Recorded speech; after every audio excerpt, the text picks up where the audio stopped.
لك من الأولى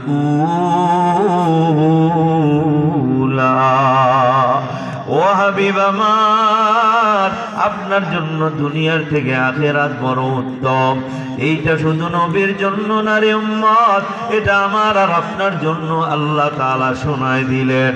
আনেওয়ালা কিয়ামত পর্যন্ত উম্মতের জন্য আল্লাহ জানায় দিলেন, এই দুনিয়া কিছুই না, এই দুনিয়া থেকে তোমাদের জন্য উত্তম হলো আখিরাত।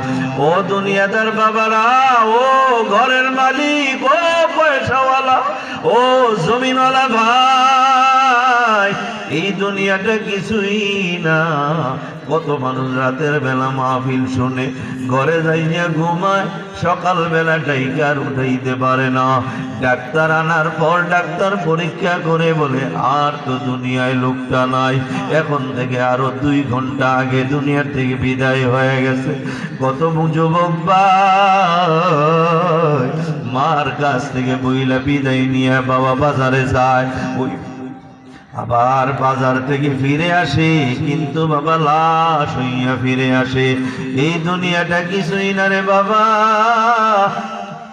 অল্প কয়েকদিনের জন্য আমি আর আপনি দুনিয়াতে আসছি। ও পর্দার আড়ালের আম্মা জানেরা, অনুরোধ করে বলে যাই মা, দুনিয়া দুনিয়া কইরো না। যেই ঘরের দরজা দিয়ে একদিন লাল শাড়ি পরিয়া ঢুকছিলা, ওই ঘরের দরজা দিয়ে একদিন 5 টুকরা কাফনের কাপড় দিয়ে পেঁচায়া তোমারে প্যাকেট বানাইয়া মা ঘর থেকে বের করে দিবে। কই নিয়ে যাবে যাবো জানো নি? এমন একটা ঘরে নিয়ে যাবে যেই ঘরটা পুষ্কুনির পারে, বাজারের নিচে, নদীর পারে একা একা জায়গা, যেখানে দিনের বেলাও মানুষ একা একা যাইতে বড় ভয় পায়। ওই ঘরটার নাম হইল মা কবর। ওই কবর নামক একটা ঘর আমদাইয়া দেখো না। ছোট্ট কালে হয়তো অনেকেই মা তোমরা কবর দেখছো, আপনারাও তো বাবা মাটি দেওয়ার আগে দিয়া কবর দেখেন। ওই কবরটা এমন একটা ঘর, যেই ঘরে বাবা একটা দরজাও নাই, জানালাও নাই, যেই কবরে আমার আর আপনার জন্য একটা লেপ বিছাবে না, তোষক বিছাবে না। যেই লোকটাকে আজকে কবরে শোয়াবে, ওই লোকটার বাড়িতে যাইয়া দেখো কত বড় একটা বিল্ডিং।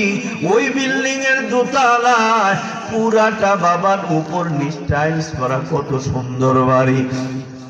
ছাদের উপর জিপসির কাজ করা, ঘরের মধ্যে কত দামি দামি ফার্নিচার। ওই বাবা পালঙ্গের উপরে কত বড় জাজি